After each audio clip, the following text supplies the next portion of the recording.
আমরা এমন পানি পান করছি যে ধীরে ধীরে নিজেদেরকে বিষ খাওয়াচ্ছে। বাস্তবতা যেটা আপনি জানেন না, বাংলাদেশের 80% ভূগর্ভস্থ পানিতে আয়রন এবং আর্সেনিক। ইউনিসেফের রিপোর্ট 2024 প্রতিদিন অন্তত 1 কোটির বেশি মানুষ দূষিত পানি পান করছে। একটা বড় ভুল, পানি স্বচ্ছ মানেই বিশুদ্ধ।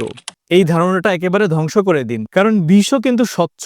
আপনি দেখতে পাচ্ছেন না বলেই বিশ্বাস করছেন না, কিন্তু ব্যাকটেরিয়া, ভাইরাস, আর্সেনিক এসব চুপচাপ শরীরের ভিতরে হামলা করছে। পানির মাধ্যমে ছড়ায় যে রোগগুলো, ডায়রিয়া, টাইফয়েড, জ্বর, hepatitis A, arthritis, kidney damage. মিম ওয়াটার টেকনোলজি লিমিটেডের গবেষণায় যা পাওয়া গেছে, অধিকাংশ বাসার পানিতে ব্যাকটেরিয়া ও আয়রন 2 থেকে 4 গুণ বেশি। 70% লোক হার্ডনেসই বোঝে না। শহরের ট্যাঙ্ক, পাইপলাইন, গভীর নলকূপে প্রায় সবখানেই জীবাণু। আপনার দায়িত্ব কি?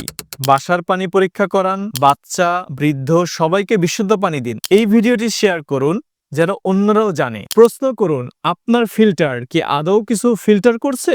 নিজে সচেতন হন, অন্যকে সচেতন করুন। আর যোগাযোগ করুন স্ক্রিনে দেওয়া নাম্বারে এবং ভিজিট করুন www.mimwater.com।